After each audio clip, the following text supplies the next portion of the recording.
നമസ്കാരം. കേരളം പോളിംഗ് ബൂത്തിലെത്തിയിട്ട് 4 മണിക്കൂർ പിന്നിടുമ്പോൾ അത്യധികം ആവേശത്തോടെ വോട്ടർമാർ ഓരോ ബൂത്തുകളിലേക്കും ഒഴുകിയെത്തുന്ന കാഴ്ചയാണ് കാണുന്നത്. സംസ്ഥാനത്തെ 20 മണ്ഡലങ്ങളിലും ശക്തമായ പോളിംഗാണ് നടക്കുന്നത്. വളരെ പ്രചണ്ഡമായ പ്രചാരണത്തിനൊടുവിൽ കേരളം ബൂത്തിലെത്തിയപ്പോൾ ആ പ്രചാരണത്തിൻ്റെ ഒരു പ്രതിഫലനം വോട്ടിങ്ങിലും പ്രതിഫലിക്കുന്നു എന്നുള്ളതാണ് ഏറ്റവും പ്രധാനപ്പെട്ട വസ്തുത. വിവിധ മണ്ഡലങ്ങളിൽ നിന്ന് ഞങ്ങളുടെ പ്രതിനിധികൾ ചേരുന്നുണ്ട്. ആദ്യം കണ്ണൂരിലേക്ക് പോകാം. കണ്ണൂരിൽ നിന്ന് അമൽ ചേരുന്നു. അമൽ, വളരെ ശക്തമായ പോരാട്ടം നടന്ന മണ്ഡലമാണ്. രാഷ്ട്രീയ വിവാദങ്ങൾക്ക് പഞ്ഞമില്ല. പ്രമുഖരായ മുന്നണികളുടെ പടയാളികൾ എല്ലാവരും തന്നെ കണ്ണൂരിലാണ്. മുഖ്യമന്ത്രി അവിടെ വോട്ട് ചെയ്തു, കെ സുധാകരൻ വോട്ട് ചെയ്തു, MV ഗോവിന്ദൻ വോട്ട് ചെയ്തു. അങ്ങനെ ഇനി ആരൊക്കെയാണ്, ഏതൊക്കെ പ്രമുഖരാണ് അവിടെ വോട്ട് ചെയ്യാനുള്ളത്? എങ്ങനെയാണ് കണ്ണൂരിലെ ഇപ്പോഴത്തെ ഒരു പോളിംഗ് ശതമാനം? ലതീഷ്, കണ്ണൂർ മണ്ഡലത്തിൽ ആദ്യ മണിക്കൂറുകളിൽ ശക്തമായ പോളിംഗ് തന്നെയാണ് നടക്കുന്നത്. നിലവിൽ ഇപ്പോൾ 19.71% പോളിംഗ് ആണ് കണ്ണൂർ മണ്ഡലത്തിൽ നടന്നിട്ടുള്ളത്. 2019 അതായത് കഴിഞ്ഞ ലോക്സഭാ തിരഞ്ഞെടുപ്പിൽ 83.21% പോളിംഗ് ആയിരുന്നു കണ്ണൂർ മണ്ഡലത്തിൽ നടന്നത്. ഇപ്പോൾ ലതീഷ് സൂചിപ്പിച്ചതുപോലെ തന്നെ പ്രമുഖരായ നേതാക്കളൊക്കെ തന്നെ നിലവിൽ വോട്ട് ചെയ്ത് കഴിഞ്ഞിട്ടുണ്ട്. EP Jayarajan, Pinarayi Vijayan, K Sudhakaran, MV Govindan, MV Jayarajan, C Raghunath പോലുള്ള സ്ഥാനാർത്ഥികൾ അടക്കം നിലവിൽ ഇപ്പോൾ വോട്ട് ചെയ്ത് കഴിഞ്ഞിട്ടുണ്ട്. Pinarayi Vijayan RC Amala basic UP school പിണറായിലായിരുന്നു വോട്ട് രേഖപ്പെടുത്തിയത്. MV ഗോവിന്ദൻ CH കമ്മാരൻ സ്മാരക UP സ്കൂൾ മൊറാഴയിലും, EP ജയരാജൻ അരോളി GHSS സ്കൂളിലും, MV Jayarajan Peralassery higher secondary സ്കൂളിലും ഇത്തരത്തിലാണ് ഈ വോട്ട് രേഖപ്പെടുത്തിയത്. ഒപ്പം തന്നെ വടകര സ്ഥാനാർത്ഥി KK Shailaja Pazhassi west UP സ്കൂളിൽ വോട്ട് രേഖപ്പെടുത്തി. ഇത്തരത്തിൽ നേതാക്കളൊക്കെ തന്നെ രാവിലെയോടുകൂടി തന്നെ, അതായത് ആദ്യ മണിക്കൂറുകളിൽ തന്നെ വോട്ട് രേഖപ്പെടുത്തിയിരുന്നു. അതേസമയം തന്നെ കണ്ണൂർ മണ്ഡലത്തിലെ പല ഭാഗങ്ങളെയും പ്രശ്നബാധിത പ്രദേശങ്ങളായി തരംതിരിച്ചിരുന്നു. കഴിഞ്ഞ ദിവസം പോലും ഇത്തരത്തിൽ മാവോയിസ്റ്റിന്റെ പേരിൽ ചില പോസ്റ്ററുകൾ പ്രത്യക്ഷപ്പെട്ട സാഹചര്യം ഉണ്ടായിരുന്നു. ഈ തിരഞ്ഞെടുപ്പ് ബഹിഷ്കരിക്കണമെന്ന് ആഹ്വാനം ചെയ്തുകൊണ്ടായിരുന്നു CPI മാവോയിസ്റ്റ് കബനി ദളത്തിന്റെ പേര് പോസ്റ്റർ പ്രത്യക്ഷപ്പെട്ടത്. ഇരിട്ടി ഭാഗത്തുള്ള മുഴക്കുന്ന് ഗവൺമെന്റ് UP സ്കൂളിന്റെ മതിലായിരുന്നു പോസ്റ്റർ ഒട്ടിച്ചിട്ടുണ്ടായിരുന്നു. ഇതിന്റെ പശ്ചാത്തലത്തിൽ ഈ പ്രശ്നബാധിത പ്രദേശത്ത് കൂടുതൽ സേനയെ വിന്യസിപ്പിച്ചിട്ടുണ്ട്. പ്രധാനമായും ചെറുപുഴ പഞ്ചായത്തിലെ ജോസ്ഗിരി, കോഴിച്ചാൽ, ഒപ്പം തന്നെ പെരിങ്ങോംവയക്കര പഞ്ചായത്തിലെ കൊല്ലംവയൽ, ഈ ഭാഗങ്ങളിലൊക്കെ തന്നെ പ്രശ്നബാധിത പ്രദേശങ്ങളായി തിരിച്ചിരുന്നു. ഇവിടെയൊക്കെ കൂടുതൽ സംഘത്തെ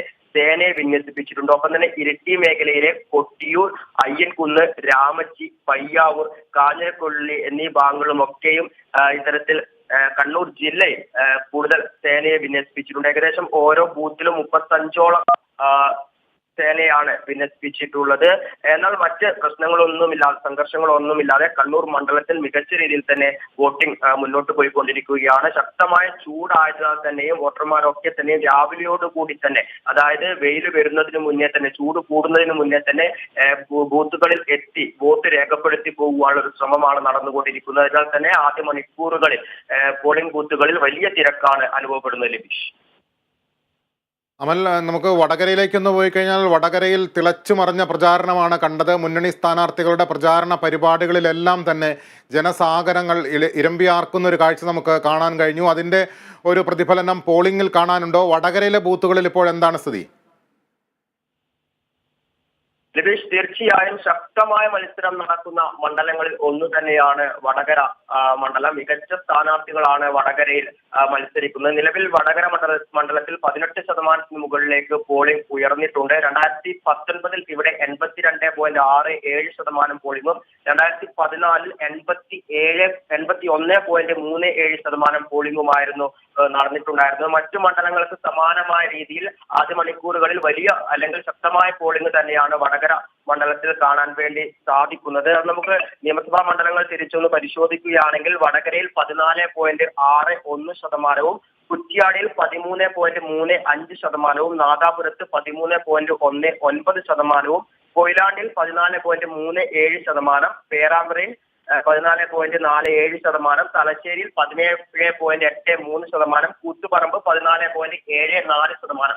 ഇത്തരത്തിലാണ് മണ്ഡലങ്ങളിൽ പോളിംഗ് നടന്നിരിക്കുന്നത്. ആദ്യ മണിക്കൂറുകളിൽ വലിയ അല്ലെങ്കിൽ ശക്തമായ പോളിംഗ് തന്നെയാണ് നടക്കുന്നത്. അതേസമയം തന്നെ ചില ഇടങ്ങളിൽ പ്രത്യേകിച്ച് വടകര, നാദാപുരം, വിലങ്ങാട് 72 ബൂത്തുകളിൽ ആദ്യ മണിക്കൂറുകളിൽ ചില പ്രശ്നങ്ങൾ ഉണ്ടായിരുന്നു. അതായത് മിഷ്യൻ തകരാറുകൾ ഉണ്ടായിരുന്നു. ഇത്തരത്തിലുള്ള ചില പ്രശ്നങ്ങൾ ഒഴിച്ചു നിർത്തിയാൽ ബാക്കി എല്ലാ ബൂത്തുകളിലും മികച്ച രീതിയിൽ പോളിംഗ് നടന്നുകൊണ്ടിരിക്കുകയാണ്. വടകര മണ്ഡലത്തിൽ ഇപ്പോൾ സൂചിപ്പിച്ചതുപോലെ കരുത്തരായ സ്ഥാനാർത്ഥികളാണ്. പ്രചരണ വേളയിലൊക്കെ തന്നെയാണ് വലിയ ആൾക്കൂട്ടം തന്നെയായിരുന്നു. ഷാഫി പറമ്പിലിന്റെയും ഒപ്പം തന്നെ ശൈലജ ടീച്ചറുടെയും ഒപ്പം പ്രഫുൽ കൃഷ്ണയുടെയും ഒക്കെ പ്രചരണ പരിപാടികളിൽ ഉണ്ടായിരുന്നത്. അതിനാൽ തന്നെ ഒരു ഇഞ്ചോടിഞ്ച് പോരാട്ടം നടക്കുന്ന മണ്ഡലമാണ് വടകര മണ്ഡലം. ഈ സമാനമായ രീതിയിൽ അതായത് പ്രചരണത്തിന് ഏത് തരത്തിലായിരുന്നു ജനങ്ങൾ എത്തിച്ചേർന്നത്, സമാനമായ രീതിയിൽ തന്നെയാണ് വടകര മണ്ഡലത്തിലെ ഓരോ ബൂത്തുകളിലേക്കും വോട്ട് ചെയ്യാൻ വേണ്ടി ജനങ്ങൾ എത്തിച്ചേരുന്നത്. ലിബീഷ്, അമൽ, വലിയ രീതിയിലുള്ള സുരക്ഷാ ക്രമീകരണങ്ങൾ അവിടെ ഏർപ്പെടുത്തിയ നേരത്തെ റിപ്പോർട്ട് അമൽ ചെയ്തിരുന്നു. ഇപ്പോൾ ശാന്തമായി തന്നെയാണോ പോളിംഗ് പുരോഗമിക്കുന്നത്? ഏതെങ്കിലും രീതിയിലുള്ള തർക്കങ്ങളോ വിവാദങ്ങളോ ഒക്കെ ഉയർന്നു വന്നിട്ടുണ്ടോ? രതീഷ്, ഈ രണ്ട് മണ്ഡലങ്ങളിലും കണ്ണൂർ, വടകര മണ്ഡലങ്ങളിൽ ശാന്തമായ രീതിയിൽ തന്നെയാണ് നിലവിൽ പോളിംഗ് പുരോഗമിച്ചു കൊണ്ടിരിക്കുന്നത്. ഇപ്പോൾ സൂചിപ്പിച്ചതുപോലെ തന്നെ ചില പ്രശ്നബാധിത പ്രദേശങ്ങൾ ഉള്ളതിനാൽ തന്നെ അതീവ സുരക്ഷയാണ് കഴിഞ്ഞ ദിവസങ്ങളോടുകൂടി തന്നെ ഉണ്ടായിരുന്നത്. ഓരോ ബൂത്തുകളിലും 35 അധികം സേനയാണ് ഏർപ്പെടുത്തിയിട്ടുണ്ടായിരുന്നത്. ഇത്തരത്തിൽ പ്രശ്നബാധിത പ്രദേശങ്ങളായി നേരത്തെ തരംതിരിച്ചു വെച്ചിരുന്നു. പ്രത്യേകിച്ച് മലയോര മേഖലകൾ, ഒപ്പം തന്നെ ഈ കർണാടക അതിർത്തിയോട് ചേർന്ന് കിടക്കുന്ന ബൂത്തുകൾ, ഇവിടെയൊക്കെ മാവോയിസ്റ്റിന്റെ സാന്നിധ്യം ഉണ്ടാകാനുള്ള സാഹചര്യം ഉണ്ടായിരുന്നു. ഇതിന് സമാനമായാണ് കഴിഞ്ഞ ദിവസം പോസ്റ്റർ അടക്കം പ്രത്യക്ഷപ്പെട്ടത്. അതോടുകൂടി സുരക്ഷ ഒന്നുകൂടി വർദ്ധിപ്പിച്ച ഒരു സാഹചര്യമാണ് ഉള്ളത്. കൂടുതൽ സേനയെ വിന്യസിപ്പിച്ചുകൊണ്ട് ശക്തമായ സുരക്ഷ തന്നെയാണ് നിലവിൽ ഒരുക്കിയിരിക്കുന്നത്. അതിനാൽ തന്നെ മറ്റ് പ്രശ്നങ്ങൾ ഒന്നും തന്നെ നിലവിൽ ബൂത്തുകളിൽ ഉണ്ടായിട്ടില്ല. ഒപ്പം തന്നെ സംഘർഷങ്ങൾ ഒന്നും തന്നെ ഇല്ലാതെ ശാന്തമായ രീതിയിലാണ് കണ്ണൂർ മണ്ഡലത്തിലും ഒപ്പം തന്നെ വടകര മണ്ഡലത്തിലും നിലവിൽ പോളിംഗ് നടന്നുകൊണ്ടിരിക്കുന്നു. ഇത്തരത്തിൽ മിഷനിൽ ചില സാങ്കേതിക തകരാറുകൾ ഉണ്ടായതൊഴിച്ചാൽ മികച്ച രീതിയിൽ തന്നെയാണ് ഈ രണ്ട് മണ്ഡലങ്ങളിലും നിലവിൽ പോളിംഗ് നടന്നുകൊണ്ടിരിക്കുന്നത്. ലിബീഷ്, ശരി അമൽ, രാഷ്ട്രീയ പോരാട്ടത്താൽ തിളച്ചുമറിഞ്ഞ വടകരയിലും കണ്ണൂരും മികച്ച രീതിയിൽ പോളിംഗ് നടക്കുന്നു. ശക്തമായ സുരക്ഷാ ക്രമീകരണങ്ങൾ ഏർപ്പെടുത്തിയിട്ടുണ്ട്. വളരെ സമാധാനപരമായ അന്തരീക്ഷത്തിലാണ് രണ്ട് മണ്ഡലങ്ങളിലും പോളിംഗ് നടക്കുന്നത്. വിവരങ്ങളാണ്